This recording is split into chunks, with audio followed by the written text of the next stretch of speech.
The toys that Charles and Ray had designed was that they never thought of these things as frivolous. There was always sort of a story behind it. In addition to sort of having a sort of a physical aesthetic experience with the object itself, there was this sort of calling out of these, day-to-day objects that we engage with, and sort of an understanding of the beauty and the craft that went into them. I think sometimes we forget, just how beautiful something like a top can be. And I think it was really Charles and Ray's idea to sort of remind us of that beauty and that uniqueness. This is really a tour de force of exploration of tops from all over the world.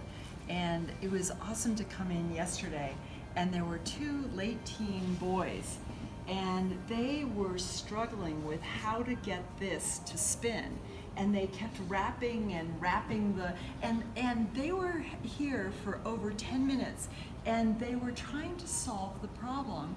And they were both just huge smiles on their faces, laughing, like really considerating.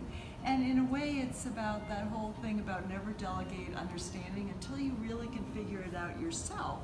Then you don't have a full understanding of how a top works.